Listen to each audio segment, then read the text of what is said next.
Okay, so going ahead with more questions. Question number 41. The following arrangements consist of 5 identical metal plates parallel to each other.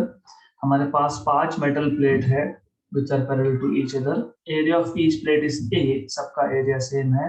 Separation between successive plate is B. किसी भी दो consecutive एक के बाद एक जो plate आ रहा है, मतलब जैसे कि ये है, इसका distance D है, इसका distance BD है, उन्होंने दिया है diagram में. Okay. The equivalent capacitance between P and Q is, तो सबसे पहले important thing is that you need to identify कि यहाँ पे कितने कैपेसिटर है और कौन सा कैपेसिटर किसको पैरेलल में है, कौन सा कैपेसिटर किसको सीरीज में है. तो अच्छे से सुन लो, अच्छे से समझ लो, क्योंकि ये अगर आपको एक बार समझ में आ गया तो फिर then solving such questions will become easy for you. ये जो A प्लेट है, जो सबसे पहले ऊपर का जो प्लेट है, इसके अंदर का जो एरिया है उसको मैं बोलता हूँ 1, इसको बोलता हूँ 2, इसको बोलता हूँ 3. Then I call this as, एक काम करते हैं, I will draw diagram again so that थोड़ा सा खुल के दिखा सकता हूँ मैं. तो ये ऊपर का प्लेट है A. I will just give little more gap in between so that I can show proper numbering.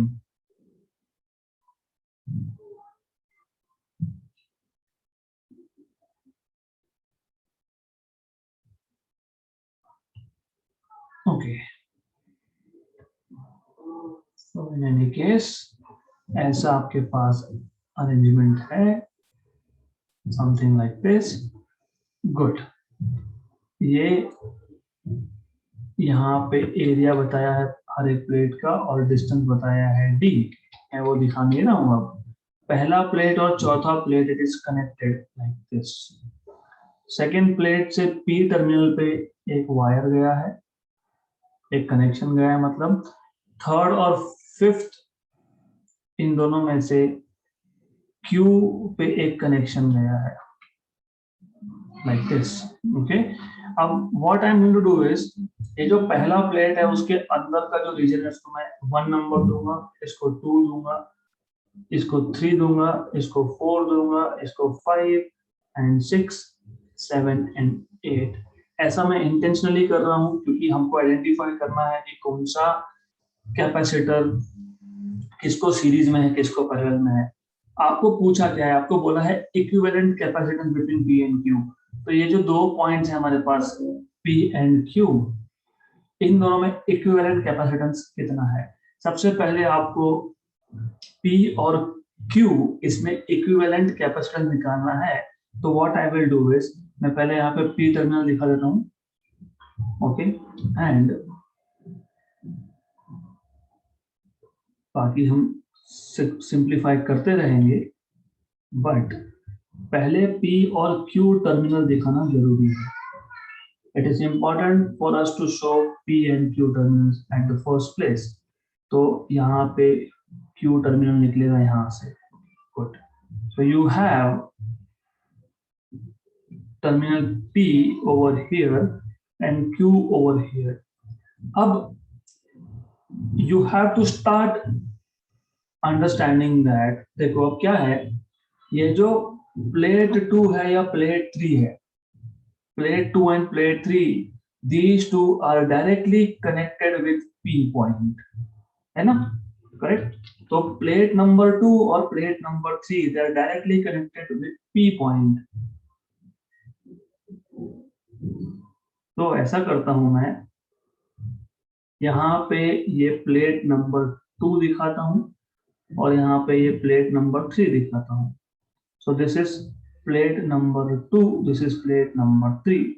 They are directly connected to P. हो गया, right? अब 2 और 1 में एक कैपेसिटेंस है, ये प्लेट नंबर 2 और ये 1, इन दोनों में एक कैपेसिटर है. तो प्लेट 2 और 1 में एक कैपेसिटर है, मतलब it is something like this. ये प्लेट नंबर 1 हो गया, यहाँ पे इन दोनों में एक कैपेसिटर है. प्लेट नंबर 3 और 4 में एक कैपेसिटर है. तो प्लेट नंबर 3 और 4 में एक कैपेसिटर है. तो 3 और 4 में एक कैपेसिटर है, और ये जो 4 नंबर प्लेट है ये डायरेक्टली क्यू से कनेक्टेड है, तो ये 4 नंबर प्लेट जो है डायरेक्टली क्यू से कनेक्टेड है, दैट इज आल्सो करेक्ट। हो गया, हो गया। अब आगे 5 एंड 6 में एक कैपेसिटर है, 5 एंड 6 में एक कैपेसिटर है, लेकिन 5 डायरेक्टली क्यू से कनेक्टेड है, यस है ना, ये 5 नंबर डायरेक्टली क्यू से कनेक्टेड है। तो पहले तो मैं ऐसा ड्रॉ करूंगा यहाँ पे, तो यहाँ पे मेरे पास सबसे पहले 5 आएगा, 5 plate is directly connected to Q, so this is 5, this is 6 here, okay। और देखो और एक चीज है कि 8 नंबर भी डायरेक्टली क्यू से कनेक्टेड है, और 8 और 7 में एक कैपेसिटर है, तो 8 नंबर डायरेक्टली क्यू से कनेक्टेड है, तो I will have to show 8 is directly connected, 8 is directly connected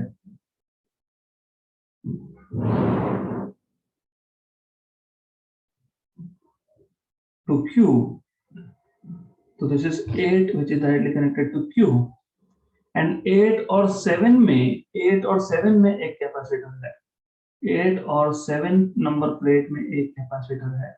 I am going to repeat this question but you have to understand कि क्या कर रहे हैं हम लोग यहाँ पे। उसके बाद 7 is directly connected to plate number 1, 7 and 6, 7 and 6 both are directly connected to plate number 1, तो 7 and 6 are directly connected to plate number 1, ऐसा आ जाएगा आपका equivalent figure. This is equivalent figure now, okay, this is what you need to understand, आपको ये समझना बहुत जरूरी है, राइट नाउ। क्योंकि दोनों का ये जितने भी आपके पास प्लेट्स है सबका एरिया ए है, और किसी भी दो कंसेक्यूटिव सक्सेसिव प्लेट्स में डिस्टेंस दी है, तो capacitance in any case will be A epsilon 0 by D, right. तो ये कैपेसिटर बन गया C1 मान लो, ओके, ये बन गया C2, ये बन गया C3, ये बन गया C4, तो C2 और C3 पैरेलल में है, तो you will say that C2 and C3 are in parallel, और दोनों का आपको पता है कि C2 और C3 ये इक्वल टू C है, ऑफ कोर्स, क्योंकि plate areas are same distance between two plates is the same, okay, so that's why, तो आप बोल सकते हो therefore C parallel CP is C2 plus C3, that is C plus C, that is 2C। तो हम इस circuit को simplify करके ऐसा दिखा सकते हैं, मैं एक काम कर सकता हूं, मैं यहाँ पे ये C2 को हटा के और C3 को हटा के एक CS दिखा सकता हूँ, तो I will remove everything and I will show CS here, so this is CS over here, okay, right, क्योंकि वो पैरेलल में थे, CP sorry not CS, CP, वो दोनों पैरेलल में थे, दोनों को हटा के एक सिंगल लगा दिया मैंने, ओके, CP, तो this is what you can do, ये आप ऐसा कर सकते हो। अब आगे as you can see from the diagram, आपके पास डायग्राम में है दैट अब C1 और CP सीरीज में है, so now C1 and CP are in series,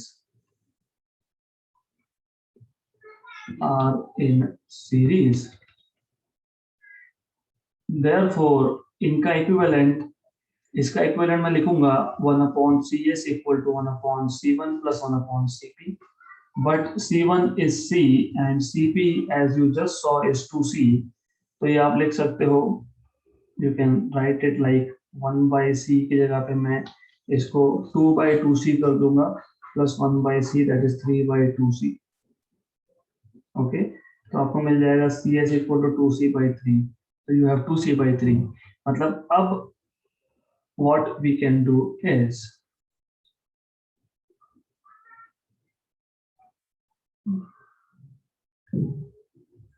इसी सर्किट को सिंप्लीफाई करके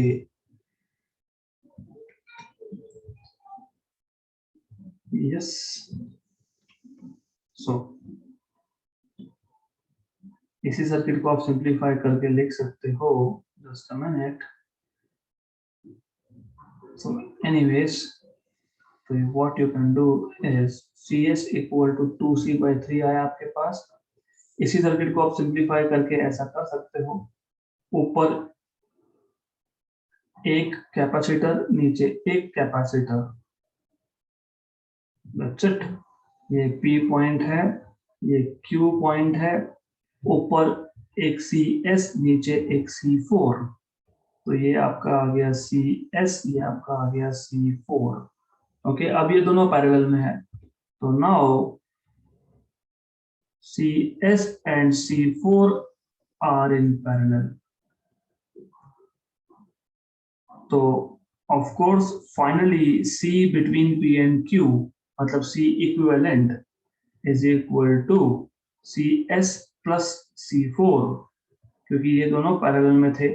CS आपने अभी निकाला 2C/3 और C4 तो C है, तो ये आपके पास आ जाएगा 5C/3, और C क्या था आपके पास, A epsilon 0/d। तो आपको 5/3 A epsilon 0/d option number A मिलना चाहिए। This is what you should get. Okay, तो क्वेश्चन वाज सिंपल। मैं वापस बता देता हूँ, क्वेश्चन पूरा रिपीट करने वाला हूँ ये।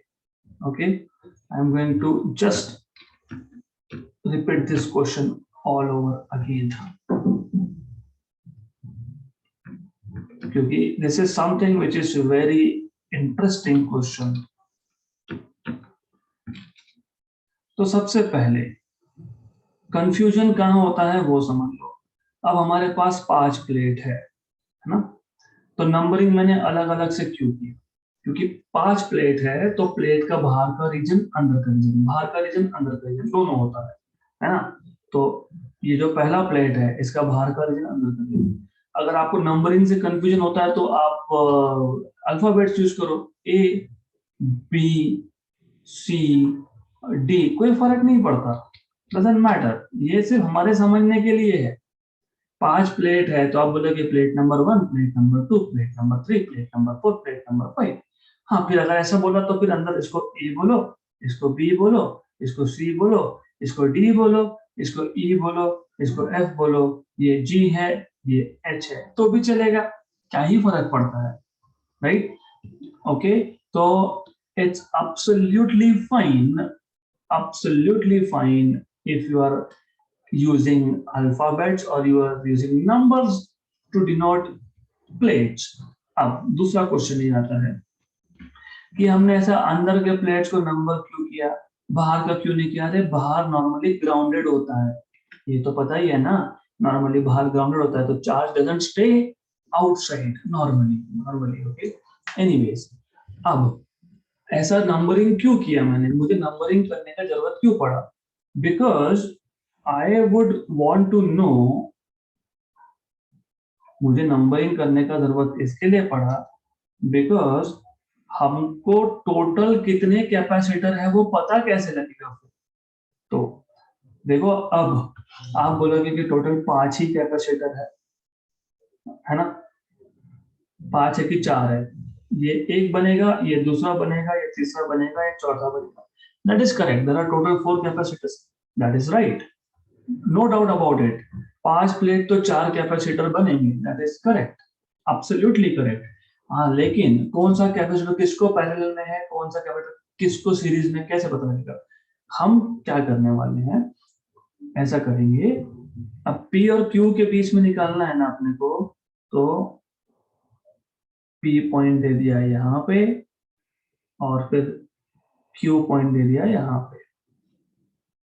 तो ये हमने P और Q पॉइंट्स को स्पेसिफाई कर दिया। यहाँ पे P टर्मिनल है, यहाँ पे Q terminal. Now what do you notice, P से डायरेक्टली 2 नंबर और 3 नंबर पे डायरेक्ट कनेक्शन है, डायरेक्ट कनेक्शन है 2 पे और 3 पे। ओके, मतलब मुझे यहाँ से 2 ब्रांचेस निकालनी पड़ेगी, तो इसको तो कोई अल्टरनेटिव हो नहीं सकता, क्योंकि डायरेक्टली जब आपके पास डायरेक्टली दो अलग अलग प्लेट्स पे कनेक्शन जा रहा है तो दो ब्रांचेस निकालनी पड़े। तो यहाँ पे दे दिया मैंने 2 नंबर, है ना, यहाँ पे दे दिया 3 नंबर। तो ये 2 number plate directly connected to P, और ये कौन सा नंबर प्लेट, 3 नंबर प्लेट, तो 2 एंड 3। उल्टा भी दे सकता हूं मैं, यहाँ 2 बोल सकता हूँ, यहाँ 3 बोल सकता हूँ, it's absolutely okay, doesn't really matter. Okay, मतलब इसका काम खत्म, ये हो गया। अब 2 और 1 के बीच में, 2 और 1 के बीच में एक कैपेसिटेंस है, कैपेसिटर है, तो 2 और 1 के बीच में एक है, उसके बाद 3 और 4 के बीच में एक है, तो ये आ गया आपका प्लेट नंबर 1, ये आ गया प्लेट नंबर 4। लेकिन 4 is directly going to Q, तो 4 is directly going towards Q, ऐसा आ गया। Good, okay. Then 1 is connected to plate number 6 and 7, देखो है ना, 1 is connected to 6 and 1 is connected to 7, तो मैं ऐसा कर सकता हूँ, 1 is connected to 6 and 7, तो ऐसा भी दिखा सकते हो आप, ठीक है, चलेगा। 1 is connected to 6 and 7, ठीक है। 6 और 5 में there is a capacitor, 6 and 5 में there is a capacitor, 5 is directly going to Q, 5 is directly going to Q, 5 is directly going to Q, हो गया। Then 7 and 8 में there is a capacitor, 7 and 8 में there is a capacitor like this, and then 8 is directly going to Q, बन गया आपका ये equivalent circuit, right. अब क्योंकि हर एक प्लेट का एरिया सेम था, distance between two successive plate was same, तो हर एक का कैपेसिटेंस आ गया आपके पास A epsilon 0 by T, right, correct. अब आपको नाम जैसे देना है वैसे दो, इसको C1 बोल दो, इसको C2 बोल दो, इसको C3 बोल दो, इसको C4 बोल दो, तो आपको पता तो लग गया कि this is C1 equal to C2 equal to C3 equal to C4। फिर C2 और C3 पैरेलल में है, तो आप बोलोगे C2 and C3 are in parallel. अब पैरेलल में है तो पैरेलल में इक्विवेलेंट क्या होता है, दोनों का एडिशन, तो C plus C is 2C। फिर ये जो 2C है, मतलब ये जो आपने पैरेलल कॉम्बिनेशन CP लिखा है, ये C1 को सीरीज में है, फिर आप बोलोगे नाउ, अभी मैं इक्विवेलेंट सर्किट सॉल्व नहीं कर रहा हूं, you will say now C1 and CP are in series, फिर सीरीज कॉम्बिनेशन सॉल्व करो, therefore 1 upon CS is equal to 1 upon C1 plus 1 upon CP, तो 1 upon C plus 1 upon 2C, इसको solve करोगे तो ये मिल जाएगा 2C by 3। फिर आप बोलोगे कि ये ऊपर का ओवरऑल सीरीज कॉम्बिनेशन नीचे को पैरेलल में है, ठीक है, तो फिर you will say now CS and C4 are in parallel, therefore you will write down finally equivalent between P and Q as CS plus C4, that is 2C by 3 plus C, that is 5C by 3, that is 5 by 3 A epsilon 0 by D, ये आएगा आपके पास answer. This is what you're going to get. Easy, done. Next question, calculate the equivalent capacitance between A and B। अब A terminal और B terminal में equivalent निकालना है आपको। अगर आपको याद होगा, हमने ये स्टेट बोर्ड थ्योरी में भी क्वेश्चन सॉल्व किए हैं, If you remember, you have two plates like this, something like this. Okay, इसमें हमने एक डाइलेक्ट्रिक स्लैब इंसर्ट किया था.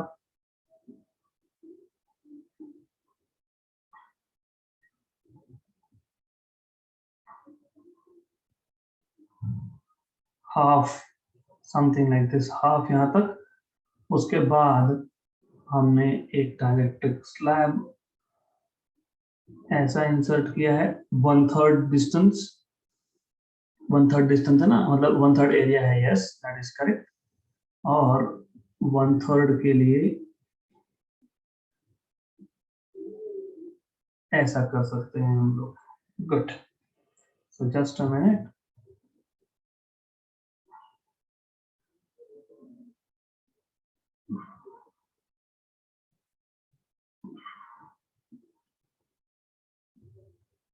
Just a minute.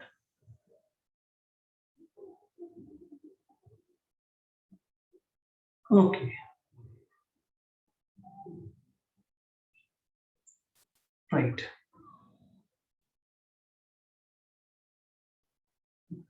तो ऐसा है, मोर और लेस ऐसा है. ओके, यहाँ पे आपका एक टर्मिनल है, ए पॉइंट यहाँ पे है. A terminal is over here and B terminal is somewhere over here. ये आपका K1 इक्वल टू 3, ये आपका K2 इक्वल टू 6, ये आपका K3 इक्वल टू 9, ये आपका K इक्वल टू 2. ये प्लेट डिस्टेंस हाफ हो गया, ये प्लेट डिस्टेंस हाफ हो गया. ये एरिया जो है, इतना एरिया A/3 है, क्योंकि हर एक A/3, ये भी A/3 है, so on so forth. मैंने आपको बताया था, जब आपके पास एरिया का डिवीजन हो तो those are in parallel. Okay, और जब डिस्टेंस का डिवीजन हो तो दोज आर इन सीरीज. तो you need to first identify कि कौन सा पैरेलल में, कौन सा सीरीज में, ये इंपॉर्टेंट है. तो फॉर एग्जांपल मैं मान लेता हूँ, ये आपका बन गया कैपेसिटर C1, ये आपका बन गया C2, ये आपका बन गया C3, और ये आपका हो गया C4. तो now C1, C2, C3 are in parallel, क्योंकि यहाँ पे एरिया का डिवीजन हुआ. Look at this, A/3, A/3, A/3, मतलब एरिया का डिवीजन हुआ है. तो C1, C2, C3 are in parallel. Okay, उससे पहले ऐसा करेंगे, हम C1, C2, C3, C4 की वैल्यूज निकाल लेंगे. ओके, इन जनरल आपको पता होना चाहिए general formula of capacitance. In general, you have C is equal to K A epsilon 0 by D. तो C1 की जब बात करूंगा तो K1 A1 epsilon 0 by D1. K1 की वैल्यू 3 है, A1 A/3 है. Okay, epsilon 0 by D, D1 is D/2. D/2 cancel cancel, तो ये आ गया आपके पास 2A epsilon 0 by D. Okay, C2 is equal to K2 A2 epsilon 0 by D2. K2 6 है, A2 is A/3 epsilon 0, this is D/2. 1s and 2s, this is equal to 4 times of A epsilon 0 by D. मतलब C2 is 2 times of C1 basically, है ना. यहाँ पे 2 था, यहाँ पे 4 है. तो this is something that you should be aware of. Okay, तो ऐसा है. या फिर आप एक काम कर सकते हो, अगर आपको इन टर्म्स ऑफ C1 नहीं लिखना, तो आप बोल सकते हो, आप ऐसा बोल सकते हो, लेट C0 मतलब capacitance in presence of air, it is A epsilon 0 by D. ऐसा बोल सकते हो आप. इसको बोलने से, ऐसा बोलने से क्या फायदा हुआ, वो एडवांटेज तो होगा अपना. कैसा एडवांटेज हुआ, तो C1 मुझे मिल गया 2 टाइम्स ऑफ C0, C2 मुझे मिल गया 4 times of C0. Good good. Similarly जब C3 की बात करूंगा मैं, तो C3 will be K3 A3 epsilon 0 by D3. K3 according to the figure here is 9. A3 is A/3 epsilon 0, this is D/2. 1s 3s, तो ये आ जाएगा 6A epsilon 0 by D. मतलब 6 टाइम्स ऑफ C0, C3 आपको मिल गया 6 times of C0. Now, as I told you, C1, C2, and C3 are in parallel, are in parallel. Okay, therefore इनका आ जाएगा आपके पास C1 plus C2 plus C3. तो ये आपको मिल जाएगा Cp is equal to C1, C1 था 2C0, C2 था 4C0, ये है 6C0, मतलब टोटल 12C0. तो टोटल 12C0 आ गया आपके पास, right. But Cp and C4 are in series, क्योंकि रिमेंबर ये नीचे और एक कैपेसिटर है, नीचे का और एक कैपेसिटर है जिसका हमने अभी तक बात नहीं किया. हमने जो C4 फाइंड भी नहीं किया, तो C4 फाइंड करना पड़ेगा ना, तो C4 भी फाइंड कर लेंगे. तो ऐसा करेंगे, C4 को भी हम फाइंड कर लेंगे, C4 का हमारा बाकी. तो what I will do is also C4 is equal to K4 A4 epsilon 0 by D4. K4 is 2, A4 is A, क्योंकि देखो ये कैपेसिटर का पूरा प्लेट एरिया A है, तो यहाँ पे एरिया का डिवीजन तो हुआ नहीं, तो इसलिए मैं A लिख रहा हूँ. epsilon 0 by D4 is D by 2, मतलब 4A epsilon 0 by D, मतलब ये आपके पास आ गया C4 as 4 times of C0. Now Cp and C4 are in series, therefore the final equivalent will be 1 upon C4 plus 1 upon Cp. So 1 upon 4C0 plus 1 upon 12C0. इसको simplify करना पड़ेगा आपको, तो simplify करो. तो कैसे करोगे? Therefore 1 upon C equivalent equal to 1 upon 4C0 था, तो मैं 3 से मल्टीप्लाई डिवाइड कर रहा हूँ, मैंने जस्ट मल्टीप्लाई डिवाइड कर लिया, तो मुझे मिल जाएगा 1 upon C 4 upon 12C0. Okay, तो therefore C equivalent equal to 12C0 by 4. तो 12 और ये 1 सा, ये 3 सा, तो 3C0 that is 3A epsilon 0 by D. This is what you should be getting. है क्या? Option number A. तो we have done this kind of examples during state board classes where I told you how to identify कि कौन सा capacitor series में है, कौन सा पैरेलल में है, और I think मैंने यही एग्जांपल लिया था. तो whatever it is, you just need to identify कि कौन से पैरेलल में, कौन से सीरीज में. जब एरिया का डिवीजन होता है तो पैरेलल में होते हैं, जब डिस्टेंस का डिवीजन होता है तो सीरीज में होता है. This is what you should know. Okay, तो ये इंपॉर्टेंट है. ऊपर के तीनों they are parallel to each other, और ये पैरेलल कॉम्बिनेशन नीचे वाले के साथ सीरीज में है. तो this is what you should know. Okay, तो ऐसा इसको सॉल्व करते हैं. Next question, question number 43. Two metal spheres, one of radius r and the other of radius 2r, both have same surface charge density sigma. If they are brought in contact and separated, then the new surface charge densities 1 each of sphere are respectively. Question बहुत अच्छा है, थोड़ा ध्यान देके समझ लेना इसको. दो मेटल स्फीयर है, एक का रेडियस r है, तो दो मेटल स्फीयर है, एक का रेडियस r है और एक का रेडियस 2r है, something like this. Okay, now this is with radius r, this is with radius 2r, let us say. Okay, अब दोनों का सरफेस डेंसिटी सेम है, both of them have same surface density sigma and sigma. तो obviously दो cases बनेंगे, एक तो touch करने से पहले, एक तो टच करने के बाद. तो बिफोर कांटेक्ट का पहले डिस्कस कर लेते हैं, जब तक हमने टच नहीं किया दोनों को। तो case 1 that is before contact, before contact. Okay, अब यू ऑलरेडी नो, आपको पता है, क्या पता है, चार्ज डेंसिटी सिग्मा, ये रेजिस्टेंस पर यूनिट लेंथ नहीं है। रेजिस्टेंस पर यूनिट लेंथ आप करंट इलेक्ट्रिसिटी में सीखते हो, ये इलेक्ट्रोस्टैटिक में सिग्मा मतलब चार्ज पर यूनिट एरिया होता है।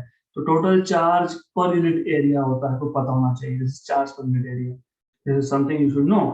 मान लो पहले पे चार्ज Q1 है, दूसरे पे चार्ज Q2 है, तो sigma will be Q1 upon area of first. अब area of first, area is 4 pi r square, क्योंकि ये स्पीयर है इसलिए, तो ये पता होना चाहिए, this is something that you should no. So you will be writing this as 4 pi capital R square. This is surface charge density on the first. Therefore, charge on the first sphere is sigma 4 pi capital R square. Similarly, second sphere के case में you will write down sigma equal to Q2 upon 4 pi into 2R square. So therefore, you will have Q2 is equal to sigma 4 pi, 4 into 4 16, तो ये आ जाएगा आपके पास, चलो ठीक है, इसको ऐसे लिख देता हूँ मैं, सिग्मा 4 पाई आर स्क्वायर है ना, तो ये 4R स्क्वायर आ गया। तो मैं इसको लिख देता हूँ, I write down this as 4 sigma 4 pi r square. कुछ नहीं, ये 4 को सिर्फ बाहर लिख दिया, दैट्स इट। तो ये आपके पास Q1 है, तो 4 टाइम्स ऑफ Q1, तो Q2 आपको मिल गया 4 टाइम्स ऑफ Q1, और Q1 आपके पास ऑलरेडी है sigma 4 pi r square. This is what you should know, इतना पता होना चाहिए आपको। देखो बाय द वे, मैंने आपको एक चीज बताई थी कि जब आप दो स्फीयर को कांटेक्ट में लाते हो तो एग्जैक्टली क्या होता है, potential becomes equal, that is important. So when two conducting spheres, okay, the important है, when two conducting spheres or just two spheres are brought in contact,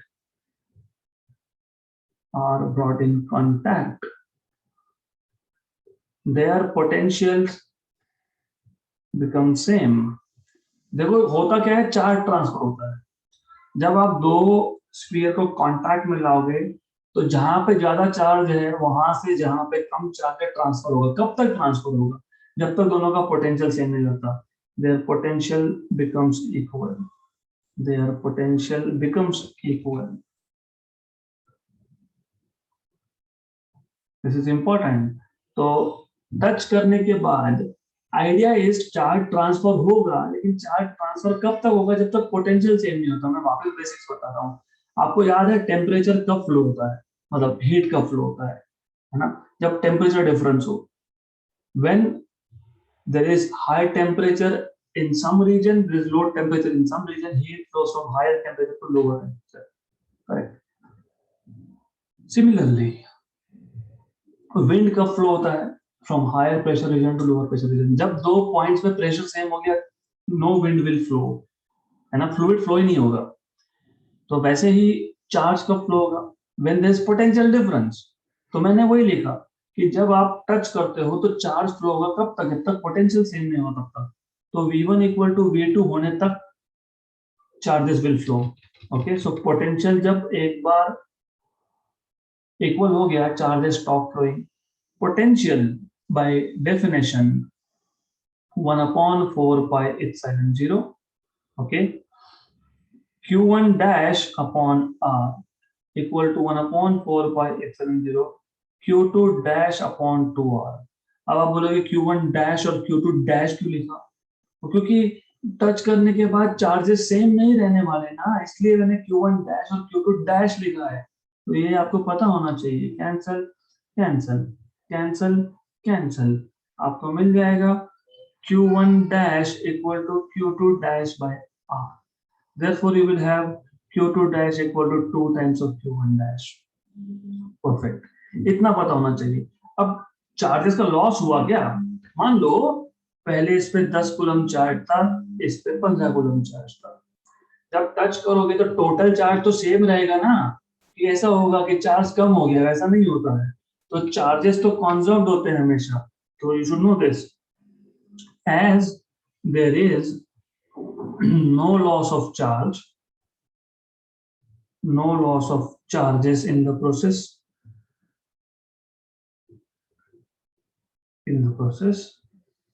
तो आप बोलोगे total charge before contact, total charge before contact equal to total charge after contact, total charge after contact. Before contact, Q1 was a charge on first pair, Q2 on second pair. After contact, Q1 dash on the first pair, Q2 dash on the second pair. Right? Correct? ये तो पता होना चाहिए आपको. Good. लेकिन if you remember, Q2 was 4 times of Q1. Correct? Correct. 4 times of Q1 equal to, ये important है. This is something really important. Q1 dash or Q2 dash तो 2 times of Q1 dash आया. Look here. Correct? Right. This is important. So you have 5 times of Q1 equal to 3 times of Q1 dash. Okay. Therefore, Q1 dash is 5 by 3 times of Q1. Right? Correct? But as you know, from here, यहां से आपको पता है, क्या पता है, charge is sigma into area, है ना? तो charge is sigma into area, तो charge is sigma into area मतलब sigma, okay, is the new charge density, area is 4 pi r square. देखो 1 और 1 मतलब पहले बॉल की बात हो रही है, pi by 3 sigma 4 pi r square, 4 pi r square, 4 pi r square cancel, तो new density, new charge density for the first is 5 by 3 sigma, 5 by 3 sigma, option number B. ऐसा ही आप सेकंड का भी प्रूव कर सकते हो, you can prove similarly for second, 5 by 6 sigma आता है सेकंड के लिए। तो this is how you are suppose to solve. तो मैं वापस बता देता हूँ क्वेश्चन, क्वेश्चन इज इजी। आपके पास दो मेटल स्फीयर है, मेटल मतलब कंडक्टिंग स्फीयर है, एक का रेडियस r है, एक का रेडियस 2r है, दोनों का सेम सरफेस चार्ज डेंसिटी है सिग्मा। अब आपने इन दोनों को कांटेक्ट में लाया और सेपरेट कर दिया, तो नया चार्ज डेंसिटी क्या होगा ये पूछा था। तो सबसे पहले आपको पता होना चाहिए सरफेस चार्ज डेंसिटी मतलब चार्ज अपॉन एरिया, तो charge is equal to surface charge density into area. तो हमने Q1 फाइंड कर लिया, हमने Q2 फाइंड कर लिया, तो Q2 मिल गया 4 टाइम्स ऑफ Q1। जब आप कांटेक्ट बनाते हो तो चार्ज ट्रांसफर होता है एक स्फीयर से दूसरे स्फीयर तक, कब तक, जब तक पोटेंशियल सेम नहीं होगा तब तक। पोटेंशियल सेम हो गया मतलब चार्जेस स्टॉप मूविंग, तो वो कंडीशन यूज करना पड़ेगा। तो हमको मिल गया कि फाइनल केस में सेकेंड बॉल के ऊपर is 2 times of Q1 charge, okay, Q1 dash, okay. अब पूरे प्रोसेस में चार्जेस का लॉस तो नहीं हुआ ना, सिर्फ एक बॉल से दूसरे बॉल के ऊपर ट्रांसफर हुआ है, बट टोटल चार्ज तो सेम ही है ना। तो that is why you write down total charge before contact equal total charge after contact. Solve करते गए सिग्मा 1 मतलब sigma dash is 5 by 3 times of sigma मिल गया। ऐसा ही आप सेकंड के लिए भी कर सकते हो, you can do same thing for second, वो तो ज्यादा इजी है, डायरेक्टली यही यूज कर ले, you can directly use here Q2 dash equal to 2 times of Q1 dash, Q2 dash is sigma dash, यहाँ पे substitute करना, and of course into area 4 pi 2r square, क्योंकि second ball का जो radius था 2r था, 2 times of sigma, है ना। ये सब solve कर लेना, you will have this। तो इसको solve कर लोगे तो 5 by 6 मिल जाएगा। It's pretty simple thing। Next question, 44th. A parallel plate capacitor is made up of two dielectric blocks in series. तो उन्होंने बता दिया कि ये सीरीज में है। One of the blocks has thickness B1 and dielectric constant K1, and the other has thickness D2 and dielectric constant K2 as shown in figure. तो ये दोनों सीरीज में आपको पता है, this arrangement can be thought as dielectric slab of thickness D, which is B1 plus D2, and effective dielectric constant K, the value of K is, मैं आपको question समझा देता हूं एक बार। ऐसा है, आपके पास एक पैरेलल प्लेट कैपेसिटर है। इस पैरेलल प्लेट कैपेसिटर में D1 थिकनेस का एक स्लैब इंसर्ट किया है, ओके, और D2 थिकनेस का एक दूसरा स्लैब इंसर्ट किया है। तो इट इज मोर और less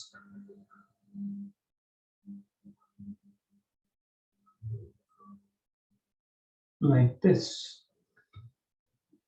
more or less like this, okay। इसका डाइलेक्ट्रिक कांस्टेंट K1 है, इसका डाइलेक्ट्रिक कांस्टेंट K2 है, थिकनेस ऑफ कोर्स इसका D1 है, इसका D2 है। ये दोनों सीरीज में आपको पता है, ओके। तो सबसे पहले ये सीरीज में है तो फिर इसका इक्विवेलेंट निकाल लो। You know how to find out equivalent in this case. तो first of all you should know in general, मैं लिख देता हूं यहाँ पे in general. You know, in general, you have C is equal to K A epsilon 0 by D. So C1 equal to K1 A epsilon 0 by D1. मैं A1 क्यों नहीं लिख रहा हूँ क्योंकि एरिया सेम है, इसके एरिया का कोई ये नहीं आ रहा है, okay. C2 is equal to K2 A epsilon 0 by D2 by D2। अब सीरीज में होने की वजह से आप बोलोगे 1/CS या फिर C equivalent 1/C1 plus 1/C2, 1/C1 that is equal to K1 A epsilon 0 by D1, तो D1 ऊपर लिखूंगा, plus K2 A epsilon 0 by D2। So therefore you will have 1/C equivalent as 1/A epsilon 0 common, ये आपके पास आ जाएगा D1 by K1 plus D2 by K2, okay। तो this is what you are going to get by the way. इसको cross multiply कर दो, D2 by K2 by K2, इसको cross multiply कर दो तो 1/C equivalent is 1/A epsilon 0 K2 D1 plus K1 D2 upon K1 plus K2। आप लिखोगे यहाँ पे C equivalent equal to A epsilon 0 K1 into K2 आएगा, मल्टीप्लिकेशन आएगा, तो you will write down here as K1 K2 upon K2 D1 plus K1 D2, equation number 1। ये हो गया सीरीज का। अब आगे क्या बोला है, this arrangement can be thought of as a dielectric slab of thickness D1 plus D2 and effective dielectric constant K। मतलब इसी सिस्टम को आप ऐसा भी इमेजिन कर सकते हो, आप ऐसा इमेजिन कर सकते हो कि ये दो अलग अलग डाइलेक्ट्रिक है ही नहीं, तो यू कैन ऑल्सो इमेजिन कि ये एक सिंगल कैपेसिटर ही है जिसमें एक सिंगल डाइलेक्ट्रिक ही है। This is what you can imagine, that this is in fact a single slab of dielectric constant K and thickness D। ऐसा आप मान सकते हो, उन्होंने ऐसा बोला है। तो आपको पता है इस केस में what you will get, here you will get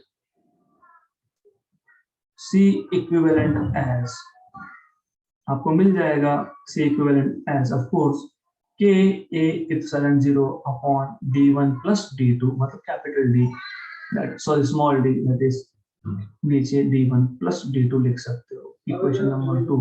So from equation number 1 and 2, from 1 and 2 you can write down, दोनों का लेफ्ट हैंड साइड सेम है तो राइट हैंड साइड भी सेम होना चाहिए। तो A epsilon 0 K1 K2 upon K2 D1 plus K1 D2 equal to K A epsilon 0 upon D1 plus D2। ये और ये हो गया कैंसल आउट। आपको पूछा है कि व्हाट इज के, तो के मिल गया आपको d1 plus d2 into k1 k2 upon k2 d1 plus k1 d2। तो ऐसा मिलेगा ऑप्शन कहीं ना कहीं, समवेयर यू विल हैव, है क्या, देखो k1 into k2 d1 plus d2, ये आ गया ऑप्शन नंबर सी में, upon k1 d1 plus k1 d2। ओ गलत है, somewhere there is printing mistake, so there is a need of correction here. तो यहाँ पे k2 d1 plus k1 d2, तो प्रिंटिंग मिस्टेक है ऑप्शन नंबर सी में, बट आंसर हमारा करेक्ट है, d1 plus d2 into k1 k2, yes, upon k2 d1 plus k1 d2, correct, तो option number C. तो क्वेश्चन बहुत simple था, सिर्फ आपको इतना देखना है कि दो पैरेलल प्लेट कैपेसिटर में दो डायरेक्ट्रिक स्लैब है आपके पास, दो डायरेक्ट्रिक स्लैब है पैरेलल टू ईच अदर, मतलब दोनों सीरीज में, और बोला भी है उन्होंने, है ना, उन्होंने बोला भी है इन सीरीज। तो पहले सीरीज कॉम्बिनेशन निकाल लो आप, आपको पता है कि दो सीरीज में होते तो इक्विवेलेंट क्या होता है, दिस इज इक्विवेलेंट, ये आप फाइंड कर लो, आपको मिल गया। फाइंड करने के बाद इक्वेशन नंबर 1। ओके, आगे क्या बोला है कि इसी अरेंजमेंट को आप ऐसा सोच सकते हो, कैन बी थॉट ऑफ, यहाँ पे भी प्रिंटिंग मिस्टेक है, this is can be thought as, मतलब इसी अरेंजमेंट को आप ऐसा भी सोच सकते हो कि ये जो अरेंजमेंट है ये सिंगल स्लैब है with equivalent constant as k and equivalent thickness as d1 plus d2।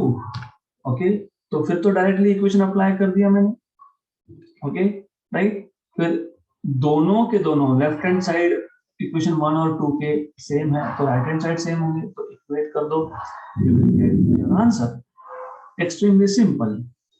Okay, so that's it for today, we will stop at this point and tomorrow with more questions।